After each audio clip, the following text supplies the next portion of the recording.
game of basketball. And kids do the same thing. They'll take 2 rocks, put them on each side. Now you got a goal. And kids just playing. I think a lot of people, HD, realize, man, basketball, football means a lot here in the United States. It means a lot more to countries. Europe, South America, Africa. That's my biggest takeaway, HD, that a lot of Americans got a clear idea exactly what soccer means outside of the United States, outside of Canada, definitely outside of North America, not named Mexico. Yeah, soccer gained a fan with me throughout this World Cup. Because, Freddie, the amount of times that I've seen myself sitting down watching the game start to finish, and I never thought that would have been me. Keep weighing in your biggest takeaway from World Cup 2026 at 888-SAY-ESPN, 888-729-3776. And when it comes from football to American football, is Lane Kiffin, for better or worse, the LSU head coach, the face in college football? This is Freddie and Harry. Harry Douglas here to tell you about Fruity Rainbow 5-Hour Energy Shots. It's a fruity candy flavor explosion. ElectronicExpress.com. We've got that. Welcome to Huntington Bank. We're new here, but we've been around since 1866. Wow, that's a long time. Long enough to know that insightful bankers, great products, and customer service make a big difference. Let's get more from money. Switch to Huntington Bank. Welcome. Eligibility requirements apply. Some features may require enrollment. You know what's going to happen, and when your car needs service or repair, remember Mitchell's Mr. Transmission on Gallatin Road, just north of Briley Parkway. At Mitchell's Mr. Transmission, expert technicians go beyond transmissions handling alignment, brakes, suspension systems, and even that stubborn check engine light. Take the guesswork out with a free performance check and honest recommendations, all protected by a nationwide warranty. Mitchell's Mr. Transmission, keeping Tennessee road ready season after season. Mitchell's Mr. Transmission on Gallatin Road, just north of Briley Parkway. When a child is struggling with their mental health, the adults around them can make all the difference. Parents, teachers, coaches, anyone who shows up in a child's life. That's why the Kids Mental Health Foundation provides free expert-developed tools and resources to help adults support the kids they care about. Having those resources is the same as the CPR class to me. We're trying to save a life here. Kids Mental Health starts with us. Find free resources at kidsmentalhealthfoundation.org. In case you missed DVD. Obviously, this is a dream come true. Like, I can go back before the Titans arrived in the city, and the thought of having something like the Super Bowl in Nashville was just, you'd be crazy. DVD. Weekday afternoons at 3. Your sports live here on 102.5 The Game. At DePauw University, curiosity has no limits. In the College of Liberal Arts and Sciences, students ask bold questions and connect big ideas that shape tomorrow. Discover how thinking can take you anywhere. Learn more at depaw.edu. In case you missed DVD. Obviously, this is a dream come true. Like, I can go back before the Titans arrived in the city, and the thought of having something like the Super Bowl in Nashville was just, you'd be crazy. DVD. Weekday afternoons at 3. Your sports live here on 102.5 The Game. Smashville lives here. Here's a shot, he scores! Still behind the net, a one-timer! Preds score! Your home for Preds hockey is 102.5 The Game and the Game Nashville app. Evan, Canty, and Michelle are unsportsmanlike. Jalen Hurts is the most disrespected quarterback of any quarterback in the NFL. It's ridiculous. Sirianni and Hurts, what's going on? Hurts' teammates don't like him as much as they like AJ Brown. I'm walking in the supermarket yesterday. You know what? I looked up to my left, and what did I see? A big Wheaties box with Jalen Hurts on the cover. And I sat there with a smile and a smirk on my face because this guy is going to get everybody this year. Unsportsmanlike. Weekday morning starting at 6 Eastern on ESPN Radio and on ESPN2. The Rich Eisen Show. The World Cup's off the hook. I can't get enough of it. And I get pissed off when it's only one game, or say today, no games at all. And there's no games today is rough. There's 3 games left. There's a semifinal on Tuesday, a semifinal on Wednesday, and then a final on Sunday. Well, don't forget the third place game on Saturday. Yeah, okay. I'm not doing that one. The Rich Eisen Show from noon to 3 Eastern on ESPN Radio, ESPN Plus, and on Disney Plus.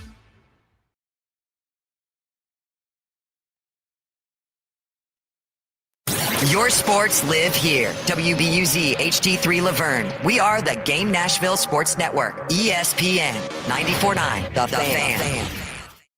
35 years of the best sports talk in Nashville. It's the George Plaster Show with Tennessee Sports Hall of Fame quarterback Kelly Holcomb and young gun Lewis Maddox. And now, here's your host, George Plaster. Happy Monday to all of you as we welcome you in to what will be a big week of football. A lot of football from down in Tampa, Florida at SEC Football Media Days. Let's begin in Murfreesboro, where Kelly Holcomb appears to be wearing a collared shirt. I was just about to say that, George. I'm doing this for you. Really? Yeah, because the designer tees that I wear are, nicer than the stuff that you wear, but you want to always mess with me because I don't have a collar on. I don't know what to say. I know there's nothing for you to say. I'm stylish and you're not. Okay, well, fine. A bunch of junk you wear. How do you feel about that, Lewis, when you see the fashion that Kelly attempts? I'm here to talk sports, George, and but it's the beginning of the show, and we can have a little camaraderie and a little fun. So don't, you've been here 2.5 weeks. Don't act like you're going to set the course of the show. I like the shirt that Kelly's wearing, George. Your shirt, it's pretty nice too, man. Yeah, is that Belmont colors, navy and red? I guess it is, but it wasn't. It's not a Belmont shirt. It's that 70s show is what it is, Lewis. That's what it is. Yes. Do you have anything nice to say, or you just I do, but with you pertaining to you, not so much. No. Okay. Did you watch the World Cup yesterday? I was out. I didn't see it. I thought it was coming on later at night, and then we walked into a restaurant, and the damn thing was almost over. Well, yeah, it's a 2-hour sport. I know. I understand that, but I'm just saying, I thought it started later. I was actually going to tune in, but I was gone. So, well, the game, dull. Argentina's behavior, despicable. Was it? It really was. You know what? After watching that, though, I watched a couple of games, which is, and I didn't mind them. I enjoyed them. But I will say this. Some of those guys, when they get kicked in the leg, they act like they're dying. Right. I want to say, will you get up off the ground, man? You know the old saying. That's kind of what everybody says. Yeah. So you think they perhaps, what's the word they use in hockey when maybe you fake? A flop? Not a flop. It's God, what do they call it? I can't think of it all of a sudden. Embellish. Oh, embellish. Big word. In soccer, there's a lot of embellishment. By the way, can you work on this picture, which is is George's shirt red with navy stripes or navy with red? Nobody cares. I think it's red with navy. Well, somebody asked. I know, because they know it's that 70s show. Can we adjust this camera just a tad bit? Yeah, you want it? Yeah, let's do it while we're on the air and show people. Okay. Yeah, just how technological we are. So, okay. Let's lower the picture a little. Much better. Much better. How's that? Good. That doesn't help the head, George. It's still big. Yeah. So did you watch anything this weekend? Did you do anything constructive? Not really. I watched the Open Championship. It used to be called the British Open, but now it's the Open Championship. Yes. You got to call it the Open Championship. So, I watched that, which was pretty exciting. A guy at the end is like a little bulldog, man. He's been on the DP World Tour, and he's kind of I guess his dad. They were saying on the thing, his dad was a rugby player or Australian rules soccer player or something. I don't know. I think he was a rugby player, but that guy's, man, he's tough as nails. He's not, Nobody knows much about him, but you know what? Down the stretch, man, he made shots and he made putts. The course was kind of a goat hole. That's what links courses are, George. They're goat holes. I understand that, but I mean, shouldn't golf have some beauty to it? Instead, it looks like you need to take a lawnmower to it. And this guy is talking about a golf course. Yes. And Lewis, I get to play with him Wednesday, which I'm really looking forward to. Oh, Yeah, gosh. that'll be a time. Yeah. Do we have a fourth, George? Do we still not have a fourth? No, we do not at the moment. Do we need a fourth? I'm asking you. Do we need a fourth? Yes. Yeah, Yes, we do. Nobody wants to play with you, man. Well, I get that. I understand why. You should have just give your $800 and seen if you could have got another cart where you could follow the four of us that were playing. No, that's not. And I'm not paying $800. I'm paying my part. You pay your part, you cheapskate. Yes. I was going to buy a team for $800, but you didn't want to Come accept on. that. So Come on. I mean, good gracious. I'm in. Just so I didn't have to play with you. Oh, wow. Is that really how you feel? That's truly how I feel. Really, that hurts. And then I'm tremendously. thinking to myself, I got to be out there with George, and golf is a hard game anyway. And then I got to deal with him for 4.5 hours. Yeah, he's not going to make it any easier. I tell good stories. I know you do. So, Lewis, And given putt. And you can putt. and during the break, we're going to fix this camera angle because it's kind of cockeyed right now. Okay. Well, Do you I'll have get an on that. update with any substance whatsoever? Yeah.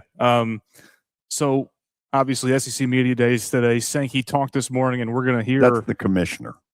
Correct. Yes, Right. sir. Yeah. We're going to hear the whole spill from him, but the main takeaway from that is that the breakaway talk is real when it pertains to the debates that are going on with the Whatever. Saving College Sports Act. Whatever. I mean, does he not remember COVID? This whole we're going to play by our rules and within our own conference. You think those coaches want to play nothing but SEC teams? I'm sorry. I'm calling his bluff. Yeah, that's a recipe for disaster for those Yes. coaches, and they know it. They know it. So nobody's up there going, damn right, let's go. You don't hear any of them saying Yeah, that. there was nothing like that. No, there certainly was not. Yeah, Spain won the World Cup. The battle in New Jersey yesterday was cemented by Ferran Torres' goal in extra time against Argentina. It was pretty exciting towards the end. The rest of the game, not so much. Yeah. The Braves are sending right-hand pitcher Owen Murphy down to AAA, and they're adding right-hand pitcher Eliezer Hernandez to their major league roster. I know nothing about Hernandez. Well, he's in the rotation now. Is he? Well, not the rotation, but he's up there with the team. Here's a thought. They need a starting pitcher or two. Yeah, Ryan Fox won the Open Championship yesterday. On the 18th, he birdied to beat out Cameron Fox by one shot. He's the third male golfer from New Zealand to win a major championship. Good for him. Player, man. Good player. There was a 3-team trade, and the biggest name in that group was Lou Dort. Him and Ryan Nimhard were traded to the Hawks, and Zachary Rizachet goes to the Mavs. So some more weapons for a young Hawks team. And Lou Dort, dude, he's a vet, and he can provide a lot of knowledge for those young guys on the Atlanta roster. I'm not going to say anything because Kelly will take a cheap shot. What about your love for Atlanta?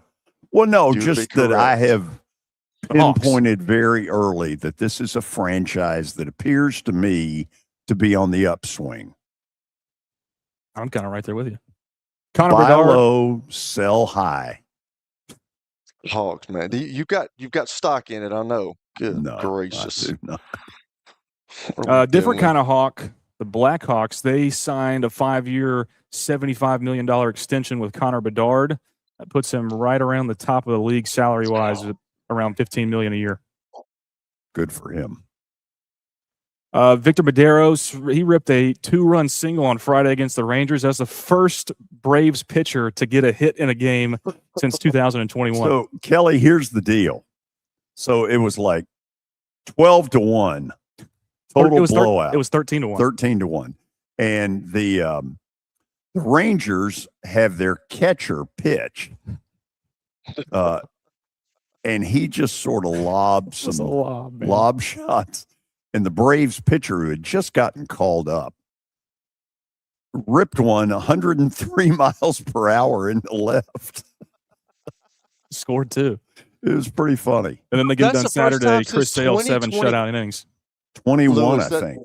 Lewis, that's the first time since 2021 a pitcher has gotten a hit for the Braves. Since 2021. Yeah, because since the DH has come in, nobody's using. I get that. I get it, but still, that's a long time. The World Cup playing surfaces have brought back some discussion about players in the NFL wanting natural surfaces in all NFL stadiums. And the cool connection there is that the UT Institute of Agriculture is behind the growing of the sod that was used for every game in the tournament during the World Cup. That has me excited. It's got me. And Kelly, you can probably, dude, you need to weigh in on this too, because turf you played on it, a different kind of turf, but it's not fun to play on or get hit on or turf burn, all that stuff. The new turf is definitely different from the AstroTurf that I grew up on at Middle. I mean, good Lord, you might as well just been playing out in the parking lot. I mean, it was awful. But if you ask every NFL player, it's the new turf fields are really durable. That's why they do them. You don't have any maintenance on them. You pay the money up front. They've got all the rubber, things in. But if you're asking us, we'd rather play on grass. Which is fair. Helps the joints, man. Michigan's athletic director, Ward Manuel, is stepping down from his role at the end of this upcoming academic year. That is not the way this has gone down. Okay, I've seen this is stepping down. No. Okay, but they opened the door and said, "Don't let it hit you in the what, George? In the butt." A national championship in both football and basketball for Michigan during his tenure, but NCAA and legal issues seem to be the cause of the split. His tenure has been clouded by, shall we say, some really interesting off-field stuff, which leads me to look into the camera and go, Michigan, what the hell were you waiting on? Over the weekend, Saquon Barkley's home in Pennsylvania was broken into. Not a whole lot of details have been given. The suspects are still at large, but nobody was injured, which is good. Yeah. It's still scary. Iowa and Kansas, they're going to be the first major college baseball teams to play at the Field of Dreams field in the fall for an exhibition game, which is happening on October 10th. So when the major leagues played in the Field of Dreams, Danny Evans was the man behind all that. Really? Yep. There you go. That'll be a cool sight, though. Danny did a wonderful job with putting all that together. Missouri's head coach Eli Drinkwitz said committees are a bad idea. He was quoted saying that. He calls for a 24-team college football playoff format without the use of committees. Okay, so how would he determine those teams? We just put our hand in a big barrel? Right, yeah. Columbia, they don't have a team. Okay, let's move over. Dartmouth. I mean, how does he determine that? Yeah, not a whole lot of details there. But he didn't have details either. No, that's what I'm saying. Yeah. No. Never liked that guy. Last piece of the update today. On threes, college football insider Pete Nakos predicted this morning that David Gabriel Georges, the highly touted running back from Baylor, will commit to Tennessee. He said his confidence level is 70% on that decision being made. DGG makes his commitment Wednesday at 4:30 Central Time. Kelly, you've seen him play? I have seen him play, yep. I mean, what level of great is he?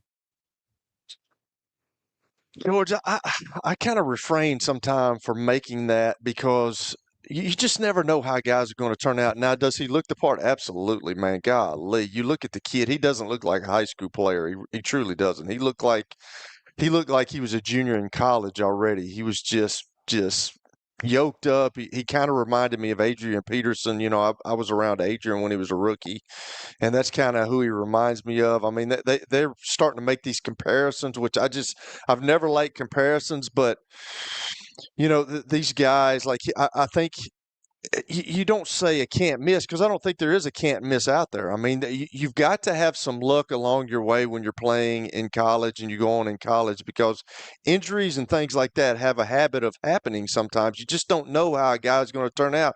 Now, can he be one of the great? I guess, but like, is he going to be able to make the step up? And it surely looks that way with the way that he is. I mean, he's really good. He can run. He can go through contact. He can get you yards after contact. But he definitely looks the part, George. But I refrain sometime in saying that he's going to be this star, because you truly don't know until they get to college. I mean, it's just like a lot of those Heisman Trophy winners, when they won, and the quarterbacks, they went to the National Football League. It didn't parlay to the National Football League. So I have trouble making those comparisons a lot of times. But he's got a chance, man, because he does look the part. After the break, we'll get to SEC football media days. A little change up in the schedule. You're going to hear from Commissioner Greg Sankey first, his State of the Union earlier today. At 4 o'clock, we'll check in with Tennessee football coach Josh Heupel, and then linebacker Edwin Spillman, who played his high school football at Lipscomb Academy. All of that and more coming up next on the George Plaster Show. When I got my first car, my dad told me, keep the gas tank full and my number on speed dial. Now parents are telling their kids, save 615-242-9000 just in case. I'm Blair Durham. If you or someone you love is in a wreck, call us. We're here to get you the money you deserve. It's easy to say good things about the folks at Strike and Spare Family Fun Centers. Number one, I trust them with something that's near and dear to me, the Plaster and Friends Celebrity Bowling Night. But more importantly, I see the fun people have. They enjoy the bowling, they enjoy the camaraderie, and you will too. Come by any of their locations and get ready to have some fun. At Wilson Bank and Trust, we believe you shouldn't have to choose between personal service and digital solutions. As your local independent bank, we're proud to offer the relationships and trusted service you expect, along with the tools and technology that keep you moving forward. So whether you're growing a business, buying a home, or planning for the future, we're here to help. Because this isn't just where we work, it's where we live too. Wilson Bank and Trust, here to get you there. Member FDIC. Are you looking for expert medical care in Nashville without leaving your home? Medical House Calls brings concierge-level health care directly to your door. Whether you need urgent attention, ongoing primary care, revitalizing IV therapy, or medically guided weight loss, our experienced providers are just a phone call away at 615-838-2375 or go online, medicalhousecalls.com. Are you tired of living with back pain? What would you do if the pain was gone? At the Dr. Gill Center, we've helped thousands of people over the last 30 years break free from pain and get back to living life. We're committed to your outcomes, and our caring team listens, understands, and offers real solutions to neuropathy, back pain, and joint pain without unnecessary surgery or medication. Choose the clinic that listens. Choose the clinic that cares. Call the Dr. Gill Center today at 615-882-4838. Let's make your pain-free life a reality. No one fights harder for Tennessee families and farms than Marsha Blackburn. Marsha Blackburn, she's a fighter, a true fighter. For the people of Tennessee, she loves your state. As Tennessee's next governor, Marsha will take on communist China and stop them from buying up 1 inch of our land. How hard am I gonna crack down on China? Well, here's a clue. Marsha Blackburn worked with President Trump to crack down on communist China. Now, Marsha is ready to protect Tennessee land from Chinese front companies, close China investment loopholes, and hunt down every communist who tries to defy us. It doesn't take a fortune cookie to figure it out. Here in Tennessee, we're going to stop communist China and protect Tennessee land. Marsha Blackburn, Trump true, Tennessee first. Paid for and authorized by Marsha for Governor, Treasurer Glenn Jacobs. It's the George Plaster Show. Your sports live here on 94.9 The Fan.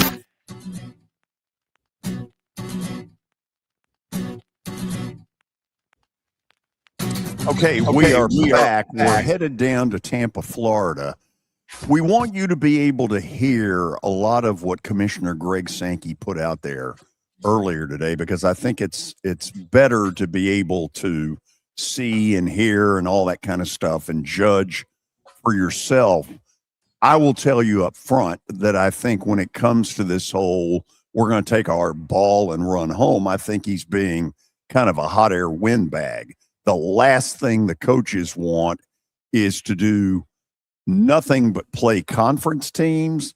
That's not what they want. And in particular in football, that comes up very late in all this. Let's go down to Tampa and you'll hear from Commissioner Greg Sankey. I will note, break the first piece of news this morning, that next year, SEC Football Media Days in 2027 will return to Nashville, Tennessee. And those dates will be July 12th through the 15th.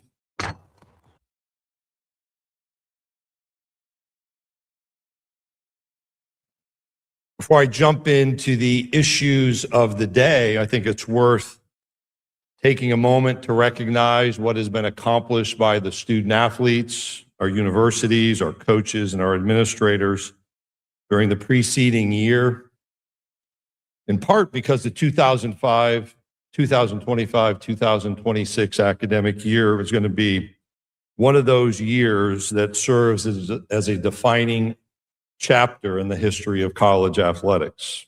Our institutions had to navigate historic level of change while continuing to provide outstanding educational and competitive opportunities for our student athletes. And that means that on the field, we experienced a conference record 13 team national championships. Our previous high was 10. We have 22 sports in which we sponsor championships, and over half of those right now are national champions. We placed more teams than any other conference in the college football playoff. While we didn't achieve the ultimate destination of a national championship, the strength of this conference in football is clear. And when you go beyond football and look at postseason participation in NCAA championships throughout our sports inventory, it is typical that Southeastern Conference teams fill most or the highest number of teams represented in those brackets. Those accomplishments are extraordinary, and they're a representation of the commitment made by young people who choose to enroll in our universities, both to be educated and to fulfill their competitive expectations.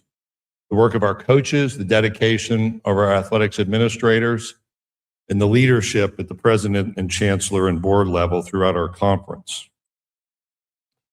That change that I referenced at a historic level included navigating implementation of the House settlement that a year ago was very much brand new.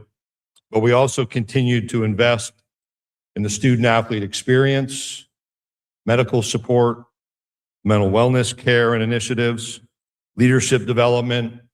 Today we launch an even more extensive education program around sports wagering to try to help young people and our staff members avoid the pitfalls of what is becoming more culturally accepted around the area of sports gambling. As a league, we added over 1,200 new scholarships. Those are not football scholarships. Those were in sports other than football. Over 700 of those new full scholarship experiences are for women's student athletes. That's one of the positive changes from the House settlement that has been missed, the opportunity to increase scholarship numbers and provide full scholarships in sports, typically Olympic sports, that used to be partial scholarship environments.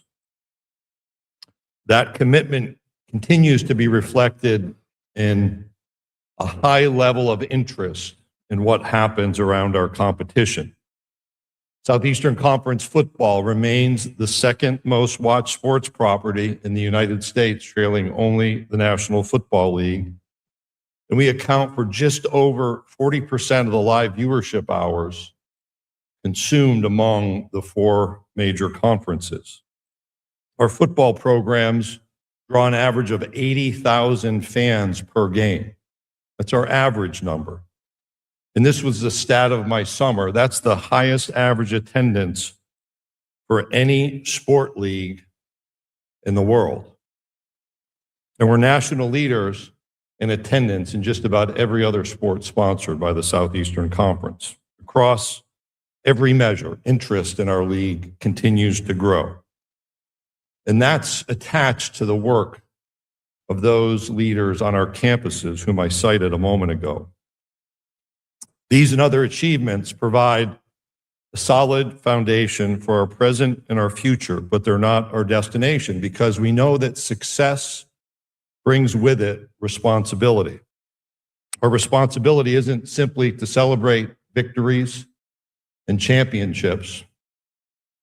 Our responsibility is to provide leadership, the leadership needed to preserve the values, the opportunities, and competitive integrity that have made college athletics so meaningful for so many generations. It's that responsibility and the decisions required to fulfill the responsibility that are my focus this morning. And one of our greatest responsibilities is to establish a stable national framework for college athletics. For more than 6 years, those of us in the conference office, the leaders on our university campuses, Southeastern Conference student athletes, and policymakers have worked in good faith seeking the return of national standards through federal legislation. These efforts have demonstrated not only how complex these issues have become, but also have reinforced my belief that congressional action remains a needed path to provide that long-term stability. At its core, it sounds like a straightforward objective. One national standard, a national framework with rules that can be consistently enforced, because student athletes, coaches, and universities deserve to compete under consistent standards regardless of geography. Over and over, our student athletes tell us the same thing. When they line up for kickoff, tip-off in a basketball game, first pitch in the spring, or when they put their feet in the starting blocks at a track meet, they want to know that every competitor from other teams, from different campuses across different states, that those competitors are being held to the same standards that apply to them.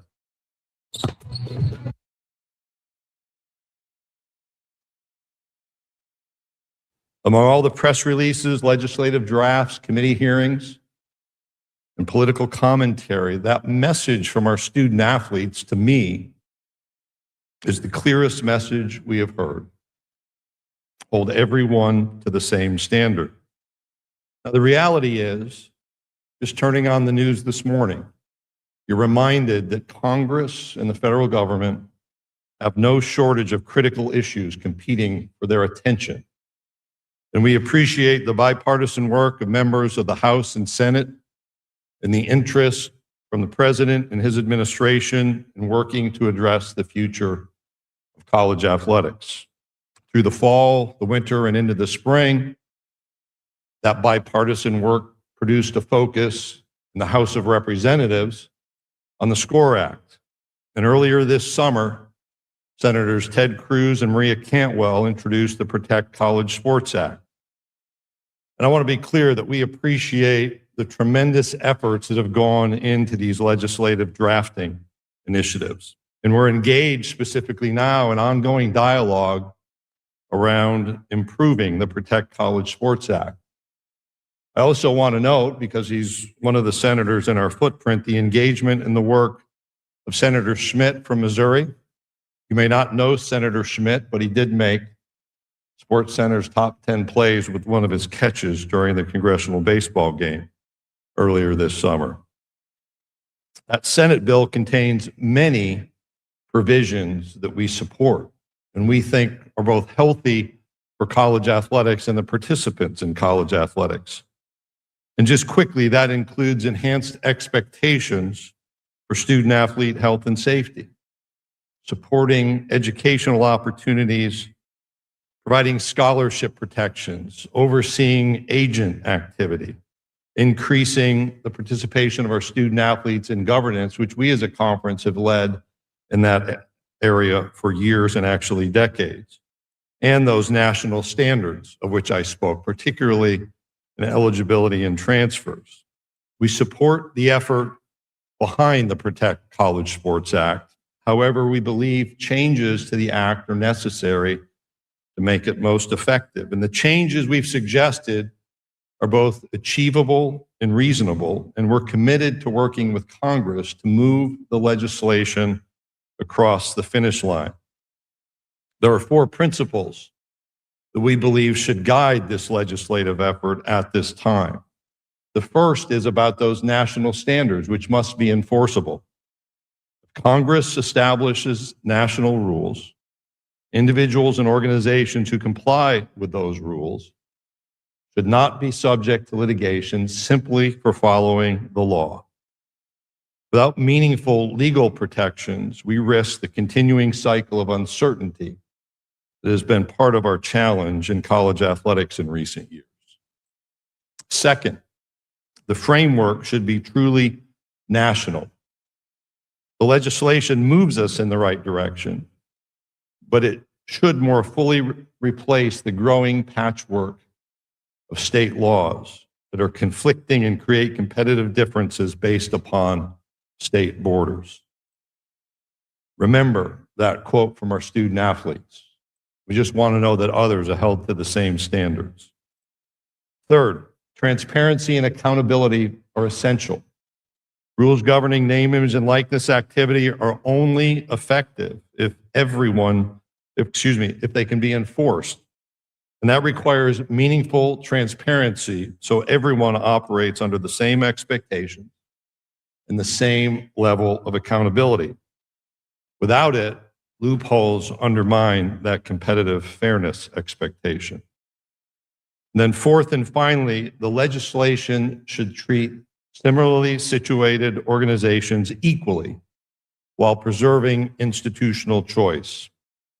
Whether discussing conference structure or media rights, federal law should establish fair and consistent standards, not different rules for different organizations, and should preserve the voluntary decision-making rather than mandating outcomes. The areas of concern that we've identified, and every time I write a memo on this, I find it posted soon on social media. So we offered 10 common sense suggestions that track on those 4 principles. Those 10 concepts are not SEC issues. Those are changes that we believe benefit all of college athletics in providing a national solution. Our recommendations are intended to help Congress achieve what our student athletes, our universities, and our fans desire, that one national framework with meaningful protections for student athletes, enforceable rules, fair competition, and providing long-term stability. If Congress is going to act, and again, I believe it should for the reasons identified, we have one opportunity to get this legislation right. If Congress passes a bill and it's signed into law, we won't be returning to DC in a year or two asking and receiving help to correct the gaps that exist. That's why it's important that these common sense areas be addressed now before the bill becomes law. But for us, federal legislation is only one part of our responsibility. The same principles that we talk about guiding congressional decision-making should also guide us every day. Over the past year, there's been considerable discussion about the format of the college football playoff. In fact, if I'm honest, I'd suggest that since the college football playoff was created, there's been considerable discussion about the future format of the college football playoff.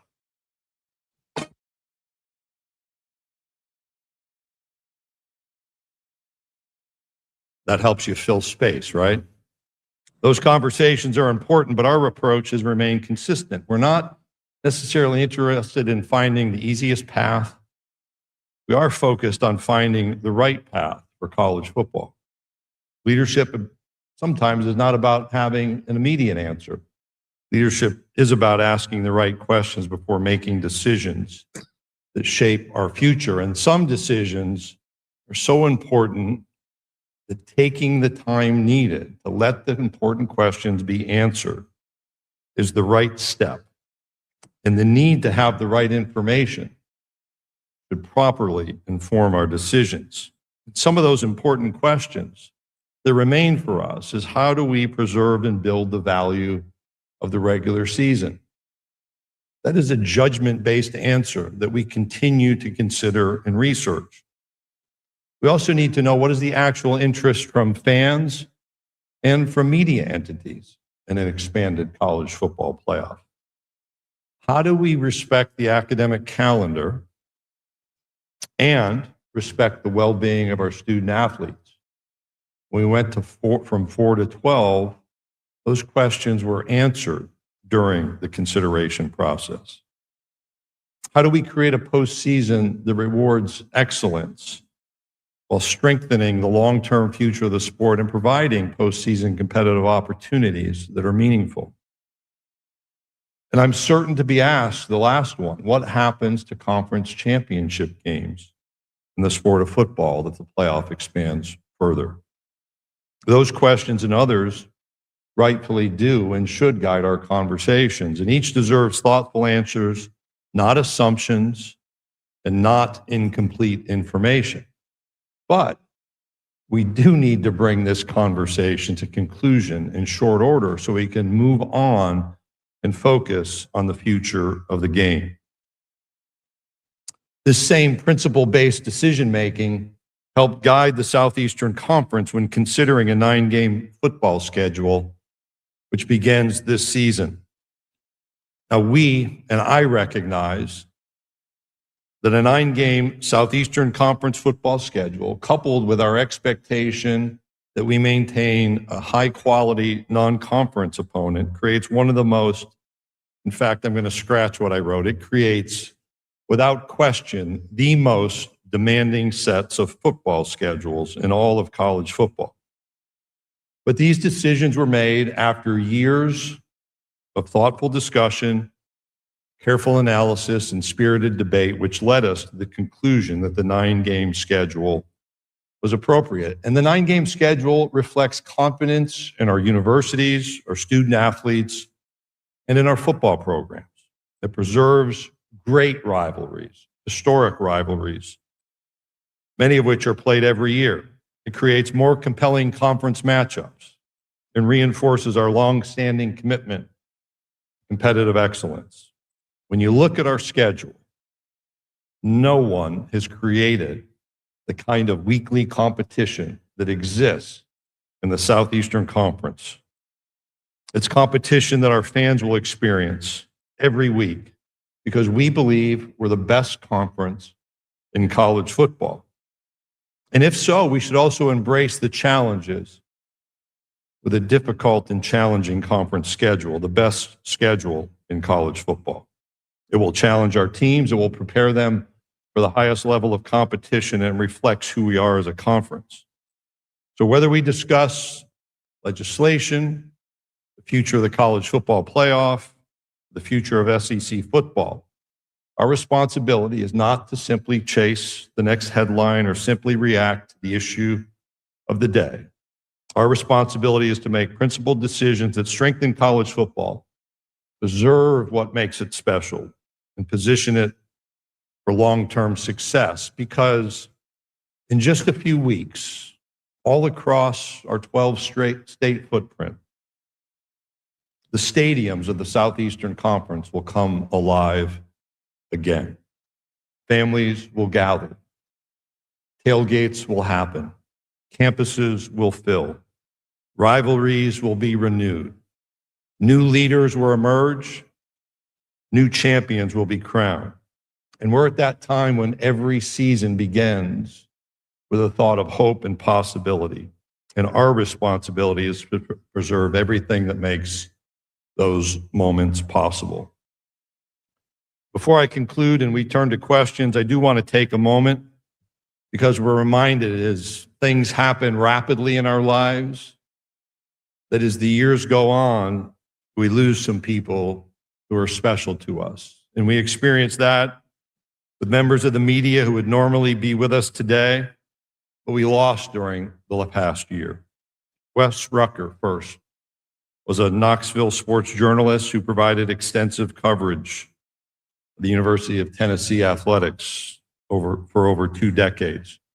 Joey Knight was here in Tampa, a longtime sports writer for the Tampa Bay Times and the Tampa Tribune. He covered the Tampa Bay area sports scene for over 3 decades, and we lost both Wes and Joey back in February. We also lost Philip Marshall. Philip covered the SEC, mostly Auburn's athletic program, for more than half a century. In fact, Philip goes back to the days of the SEC Skywriters Tour, the predecessor of SEC Media Days, back as early as 1977. Respect the work you do. Sometimes it's tough, but we mourn the losses of your colleagues.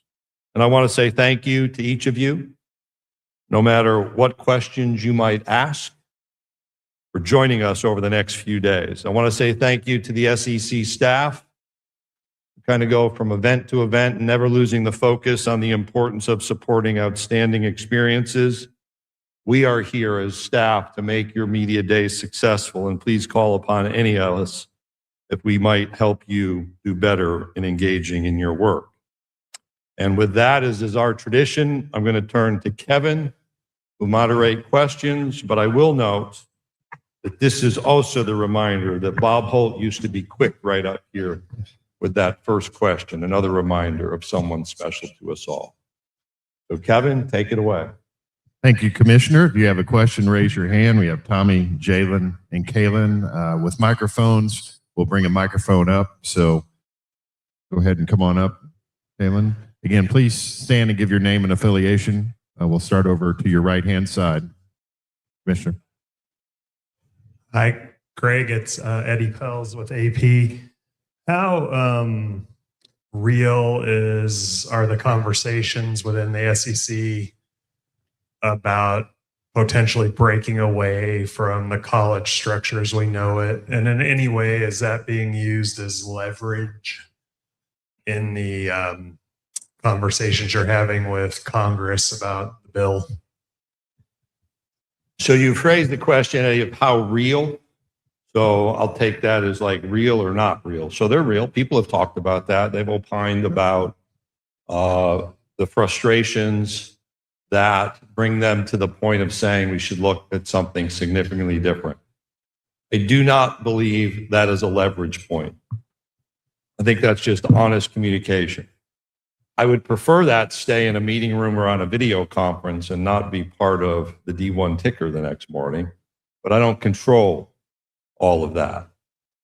Eddie, what I think is important is those comments represent a high level of frustration with the circumstance in which we find ourselves.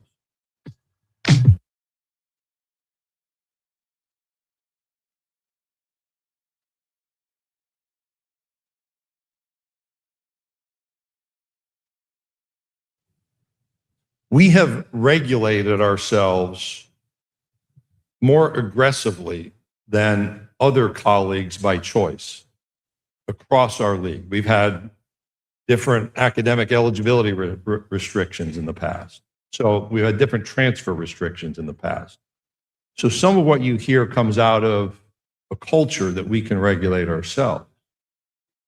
But the frustration that exists is when you go to a meeting 8 years ago and we want to change the volunteer coach rule in a Division I setting, and the Division I membership can't see their way through change, and so that creates risk. I think some of the transition into this 5-year eligibility model, that it happened when it did and the way it did, that magnifies frustration. We went through a college football playoff discussion for years and introduced a 12-team playoff where it just sat because colleagues couldn't move. And they had reasons, but those reasons really didn't resonate. And so understand that beneath the observation is frustration. But I also know the pride with which I spoke of 13 national championships, and there is meaning and value. And I do think a national expectation that we participate in a national organization. But that national organization must function in a healthy manner. Otherwise, that simmering will continue. Okay, that is SEC Commissioner Greg Sankey. We will comment on whatever it was he was throwing out there in that 20 minutes. So stay tuned on the George Plaster Show. When I got my first car, my dad told me, keep the gas tank full and my number on speed dial. Now parents are telling their kids, save 615-242-9000 just in case. I'm Blair Durham. If you or someone you love is in a wreck, call us. We're here to get you the money you deserve. Baseball is just like music. You don't believe me? Let me show you. It's jazz, improvised and unpredictable. It's rock. The crowd explodes like a guitar through a wall of amps. It's rap, fast, sharp, all rhythm and timing. It's country, nothing but 3 outs and the truth. Do you believe me now? Look, no matter what music you're into, the hardest track in town, Nashville Sounds Baseball. Welcome to Hit City. Sports and Social at Green Hills Mall is the new home for our Football Night in Nashville promotion. Their food is terrific. Their TV setup looks like a racing sports book in Vegas. And if you're a sports fan, you can't beat it. Starting September the 4th, we'll broadcast from Sports and Social every Thursday night. There's Pop-A-Shot, great football, and the chance to win a beautiful Mikey's Motors golf cart. See you at Sports and Social in Green Hills Mall.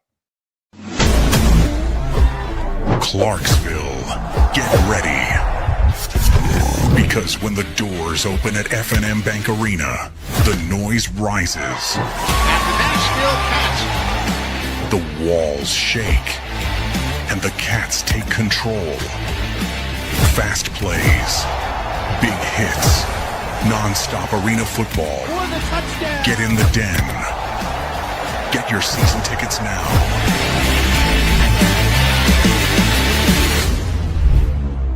You've heard me talk about the putting zone. Well, guess what? It's now open, and it offers a revolutionary indoor golf experience featuring state-of-the-art putting surfaces designed to replicate real-world course conditions. It allows players of all skill levels to practice, compete in tournaments, and connect year-round. Go by and see them at 3040 Sidco Drive and tell them Plaz sent you.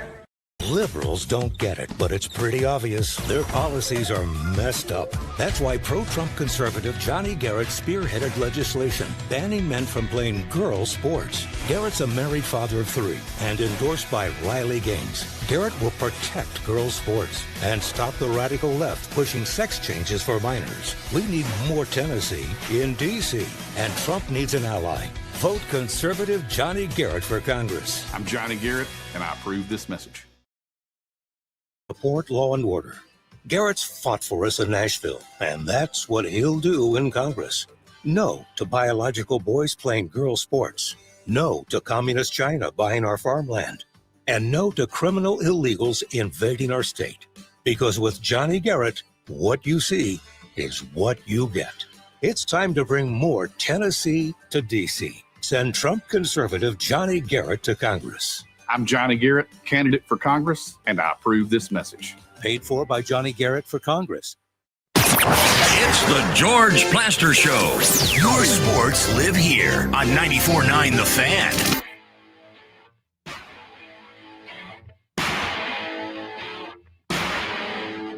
Okay, a few quick thoughts about Greg Sankey's State of the Union. Kelly, you know I'm not his biggest fan. I think he can be a hot air windbag. And I think when it comes to this whole we're going to take our ball and go home and just compete amongst ourselves, my gut feeling is the Big Ten sitting there going, whatever. George, and he talked about and he alluded to the 13 times that they won the national championship in a row, but the last 3 times the Big Ten has won, and I'm not sure that the Big Ten won't win it again this year. I mean, Ohio State is, they're a mammoth right now, and they've got all the money in the world. So I don't know if you can. I'm not sure, man. I was listening to him talk about the 9-game schedule. I know that the coaches are not a fan of that 9-game schedule. No. You know that, and 9 games in a row too, George. I mean, you've talked about it more than anybody I've ever heard about that 3-game gorilla in everybody's schedule before this year. And when you have 3 games on the SEC schedule back to back to back, you're going to lose one of those games more than likely, unless you're just an elite team, which the Georgia and Alabamas of the world have been elite at times. But I don't think anybody in the SEC wanted that, George. I think that, it's all a lot of mumbo jumbo when he talks, but I really feel like he's got this air about him that the SEC is the end all be all, and I'm not sure it's that way anymore. I think the Big Ten is obviously top heavy, but the Big Ten's top heavy is still beating the SEC's. So I don't know if I agree with all that, and I feel like he's like on a pedestal sometimes talking about the SEC, but SEC is just a conference. Let's be honest, it's a conference. It's been very good in football, but it's not. I think the Big Ten's showing us it's not the end all be all right now. Lewis, the part I can't figure out is, okay, in this threat he keeps putting out there, how in the world would you make that work? Yeah, I have no idea, and I completely agree with Kelly on pretty much everything he just said. And I do agree that it's top heavy, the Big Ten is, but those top teams in the Big Ten are better than the top teams in the SEC, even though they might be better overall from top to bottom throughout the whole conference. But I mean, George, to me, it's just like, we keep hearing about this House settlement, this bill, these new NCAA rules. Like, this is going to be a problem. We can't just keep talking about it. We've got to make something happen here and change rules within the conference and within college football as a whole, or it's going to be crazy like it has been for the past 5 years that NIL's been a thing. So until something is actually done and people just stop talking about it and actually do it, we're going to be in the same spot. It is interesting. I can remember, Kelly, when we first went to the expanded playoff, when we got to the 3rd round of it, Kelly saying, God, this feels like it's too long. And we're now asking people to consider 16 or 24. And I think it would only be worse. But Kelly, I'm amazed. I think there are people inside the SEC who won't say it, who like the 24 more than the 16. It's certainly seeming that way. It surely is. They're obviously not on the same page as us, because I think 24 is just I don't know how you do it, George. I really don't, without taking away the conference championship games. And he said something about that. I don't think you can have the 2014 playoff and still have the conference championship games. But as we've alluded to, and you've alluded to a lot, conference championship games are about a lot of money. The SEC for sure, the Big Ten as well. So that's going to be a bridge that they're going to have to cross. And the 24 teams, man, you know how I feel about going well into January. I don't like it. I think that stuff needs to be done January 1st, around January 2nd. The college season needs to be done. But we talk about it all the time. Who knows what's going to happen in the near future? I don't think they do. I think they're trying to figure it out as they go. And Kelly, you bring up that we don't know how a 24-team CFP would work. Well, the guys like Eli Drinkowitz that are bringing it up, they don't know either. So, you know, I don't know. Well, it's going to be interesting to see where that goes. Come around December the 1st, they're going to have to come up with some answers one way or the other. Now, in the 4 o'clock hour, we will begin after stat of the day. You'll hear from Tennessee football coach Josh Heupel. And my apologies if you saw earlier, and it's me that put it out there, that would be in the 3 o'clock. But given how late he spoke, we needed to push that into the 4. And then we'll talk with Tennessee linebacker Edwin Spillman. So a lot of stuff in the 4 o'clock and the big games that Tennessee has to play this year. So stick around. We got plenty more coming on the George Plaster Show. It's back to school time, and Electronic Express has you covered with the best deals on computers, printers, TVs, and dorm essentials. Everything to start the year off right. Whether they're headed to middle school or off to college, our team's ready to help you find the right gear. And shopping local has perks, like 24 months interest-free financing and free delivery. It's easy to check everything off your list. Shop in-store or electronicexpress.com today. We've got that. Welcome to Huntington Bank. We're new here, but we've been around since 1866. Wow, that's a long time. Long enough to know that insightful bankers, great products, and customer service make a big difference. Let's get more from money. Switch to Huntington Bank. Welcome. Eligibility requirements apply. Some features may require enrollment. In case you missed Chase and Big Joe. When he went off on his high horse. Is that, I'm gonna drink Budweiser and I'm gonna hang out Papa John's because he's a racist? Right? I mean, all that nonsense that Peyton did? Okay. So that vibe of Peyton going off on his high horse, it was almost the same vibe for Lionel Messi, even though he lost, because that was his last international. Now, in my perspective, I think it is. I mean, from the rest of the world, it seems like it as well. But if Argentina calls him back and says, hey, we want you to be a mentor or like a player's coach sort of on this team, he'll probably say yes. Sure. But I think he's done for it, because you look at his reaction after the final whistle, going over to the Argentinian crowd and just clapping, smiling, and crying all at the same time. He was experiencing that one final time on the grandest stage of it all. Chase and Big Joe, weekdays at noon. Your sports live here on 102.5 The Game.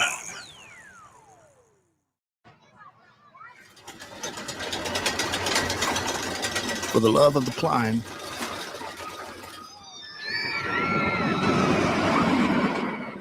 For the love of the fall.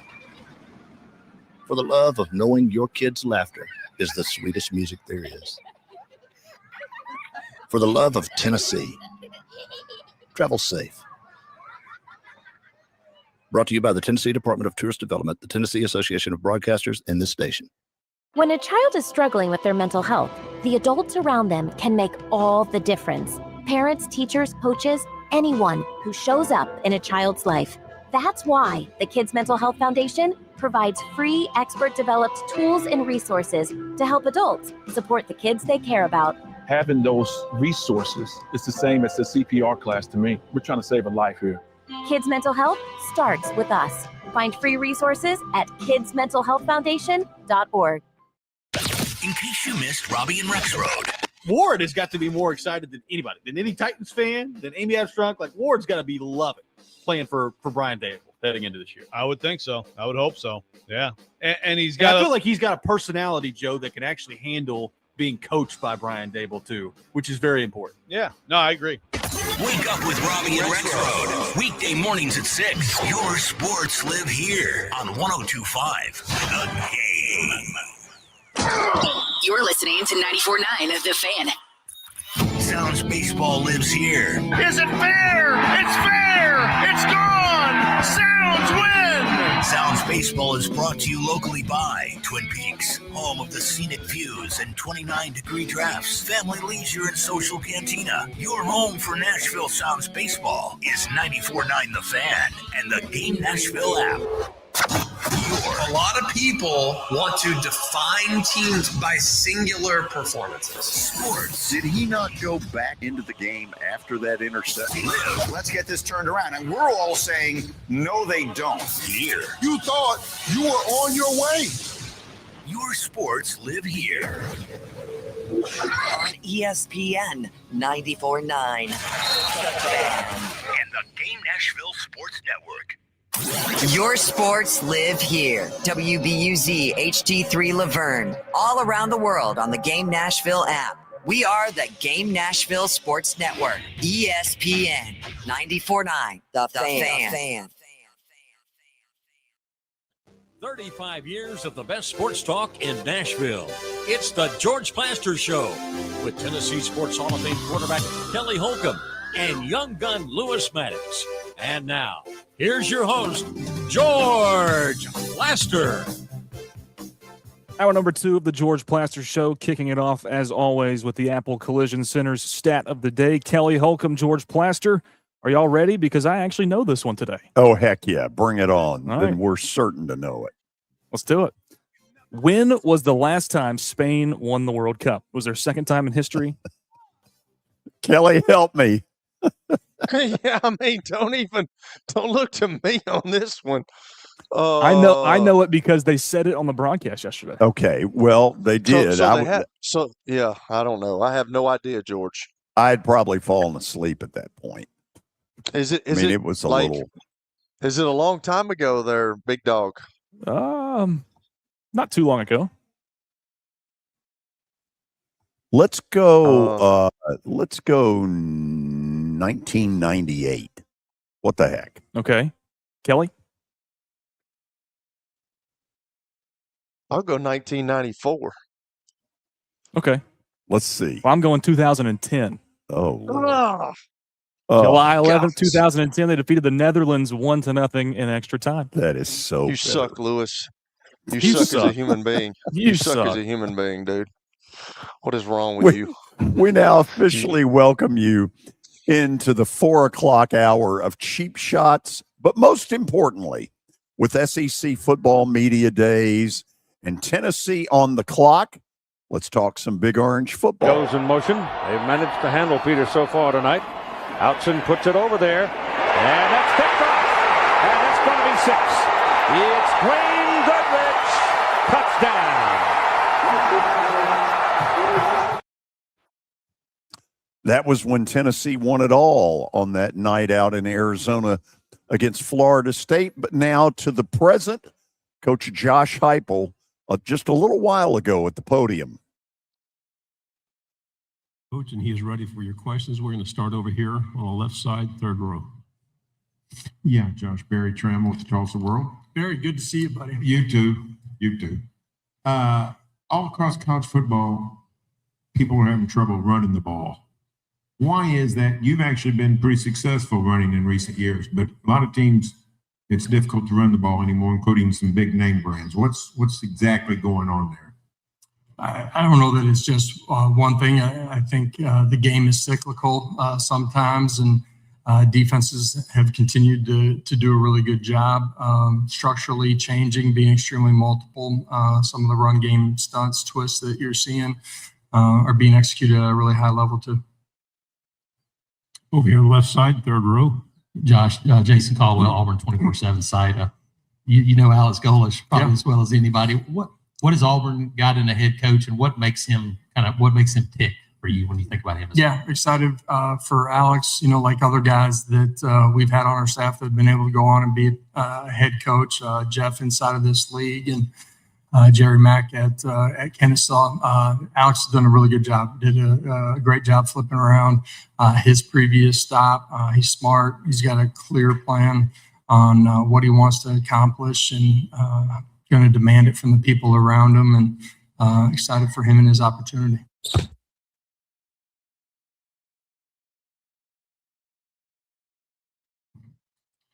Second row, and then pass it forward. Coach Leo Haggerty, Amped Up Sports and Draft Nation here in Tampa. Football is the ultimate team game. What one or two players on each side of the ball really have to step up and have good years for Tennessee to be successful? Yeah, I don't think it's just one or two guys. Our experience at the linebacker position have two dynamic leaders that are here for us, in Arian Carter and Jeremiah Thielander. I think those guys are extremely important for us on the defensive side of the football. That can be communication on game day, but the urgency that you have to prepare with and compete with every single day, even as we get into training camp. On the offensive side of the football, I think our offensive line plays a huge part in the success. When you start a young quarterback, those guys have to do a good job of keeping you out of adverse situations such as 3rd and long. Protection's got to be clean as he continues to learn how to play the game and take care of the football. Front row. Chessa Boucher with NBC 33 in Baton Rouge. Lane Kiffin made his return to Knoxville in your first year as a head coach. Things got a bit spicy. Do you think that fan base has kind of cooled off? And what do you expect in November when LSU comes to town? Certainly hope our fan base hasn't cooled off. So, whether it's the grocery stores being fully stocked with mustard, or our sports stores making sure that they got reinforcements on the golf balls. Hopefully, Knoxville's ready for his arrival. 4th row on the end. And Josh Michael Epps here locally at Spectrum Sports 360. We're working on a story on Camping World Stadium in Orlando, potentially hosting week 0, week 1, neutral site games. Obviously spent 3 years in Orlando, and then, also played in a bowl game there at Camping World. What do you feel like that venue presents as an attractive option for college football to maybe have more neutral site games there? Yeah, I think the city of Orlando itself is a great venue, great destination for fan bases. They do a great job hosting the teams, for the bowl games. Camping World, the venue itself, is continued to get better. The city invests in it. They've done a great job of, changing that area of the city. And, that's why they've been able to attract great games that can be, week 0 games, non-conference games, but also great opponents during the course of bowls. Left side, 5th row. Hey, Coach. Steve Moulton, 97.7 ESPN The Zone in Huntsville, Alabama. I hope you're doing well. I am. Thank you. One of the bigger questions I had this time last year was your quarterback room, and Joey answered that in a big way. And you have the same question? I have the same questions, Coach. Yeah. So tell me about your quarterback room and what do you like about it? Yeah, there's going to come a day where I come back in here and we got a return starter. It's been 5 years here, and I was talking with Bill Martin, our sports information director. 7 out of the last 9 years, we've had a new starting quarterback in our history with our staff, and 7 out of the last 9 years, we've been top 10 in the country in scoring too. So we have 2 young guys that are competing at a really high level. They've continued to grow. There's a lot on their plate. Look forward to seeing them learn it, earn it, and take a job during the course of training camp. I think that's important for his teammates to see that, garner that trust and respect from the other guys that you're going to be on the field with. But excited about who we have. And I think it's really important. I mentioned the offensive line earlier. It's important that those guys play at a high level. We have a lot of experience coming back at our skill positions on the offensive side of the football. Going to be important that they're doing their job at a really high level. And ultimately, when you have a young quarterback, you got to tie everything together. We got to play really good defense, and special teams got to be on point. On the aisle, 2nd row. Hey, Coach. AP Stidham, AP as we see it. Coach, would you be able to describe a few attributes of the 2 quarterbacks that you feel are competing for the position? Yeah, George McIntyre redshirted a year ago, 2nd year in our system.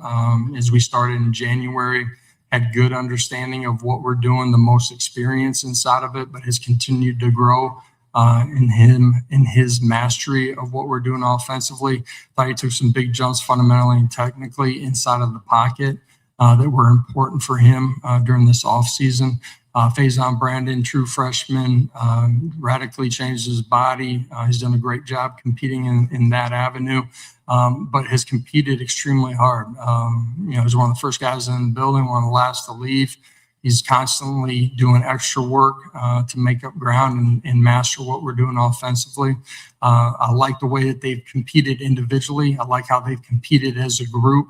They've done it the right way, which I think is important that your team sees that. And looking forward to seeing them as we start training camp here in a couple of weeks. Or throw on the aisle, then pass it behind you, please. Tyler Shaw with KBTX and Bryan College Station. I want to ask about one of your former players, Ricky Gibson. just kind of what kind of a player he is and what he brings to a defense. Yeah. Had an injury a year ago. Maybe got a quarter of action, but he's somebody that played at a high level as a young player. He's smart, he's competitive, and a really good football player. Fifth row, aisle. Travis Tyndall, ESPN Austin. Coach, can you talk about your conference opener versus Texas and it being the first time that both of these programs have played each other since the end of the 1968 season? First time the real UT plays the other UT in a while. Obviously a big game. Just inside the landscape of this conference as you open up conference play. But a program that's done a really good job under Coach Sarkisian. I think it's unique that you have a Manning that's coming to where a former Manning played. And that'll be unique for our fan base and also theirs. Second row, aisle. Hello, Coach. Jacob Worthing, KRUI. Hope you're doing well. With a new defensive philosophy, what are you looking more for, strength or being coachable? When you say strength? Like in the trenches, discipline, that kind of strength. Yeah. Ultimately, Jim was the right fit for us. You look at his track record, being multiple stops, being able to build elite defenses and being able to do it different ways, being able to fit it to his personnel and putting those guys in a position to be successful. We have a ton of experience coming back at the second level, the linebacker position. We have some really good young players that are going to compete for snaps as well. A new secondary, but an experienced secondary that I think has shown the ability to play at a really high level. Love the traits. Defensively, probably the biggest question mark we have is on the interior. Some young guys that got to continue to grow and develop, but I love the traits. A lot of them are second-year players and expect those guys to be ready to go play at a championship level.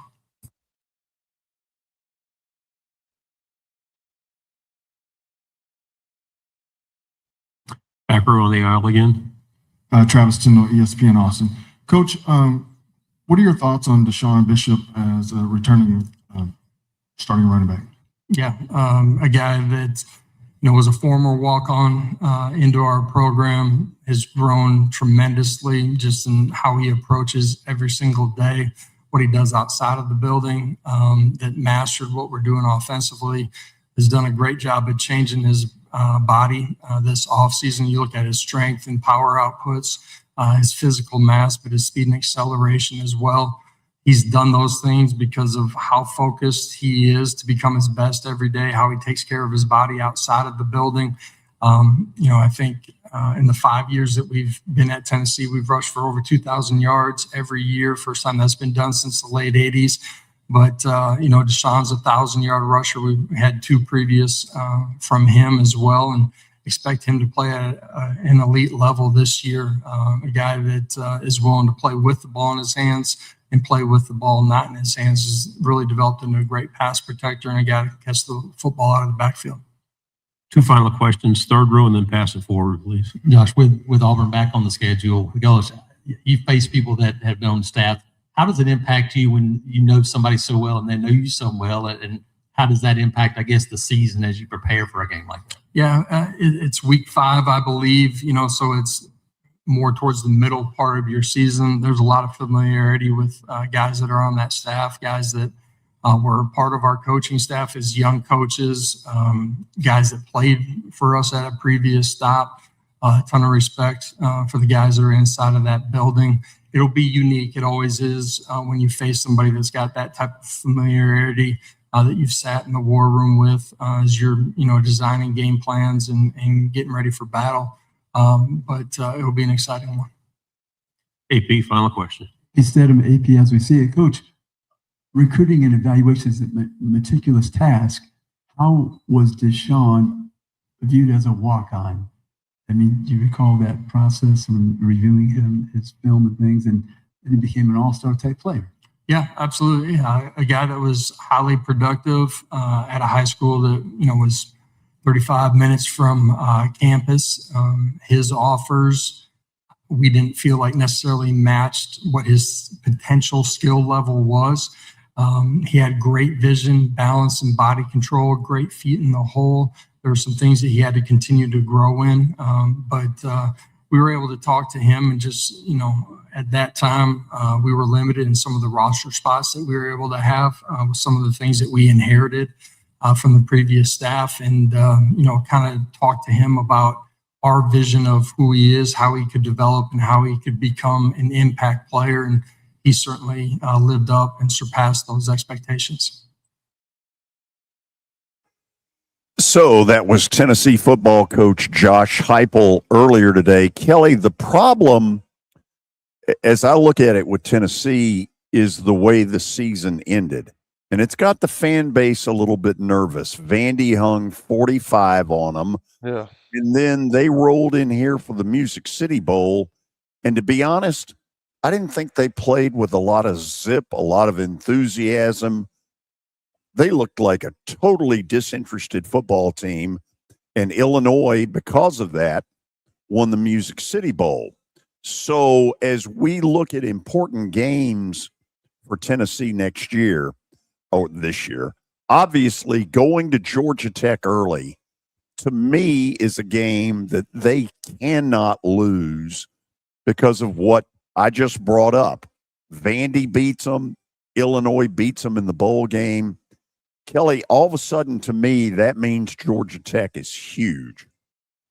Yeah, and Georgia Tech had a really good football team last year. Now, I know their quarterback, I think, is gone, but, it seems like that coach at Georgia Tech's got those guys, on an upward scale right now. So this is a big game, especially when you're not, I know that he can say all he wants to about the quarterback spot, but as a coach, man, you don't know right now because George McIntyre is inconsistent. Faison Brandon is a young man. He's young. Both of them are young.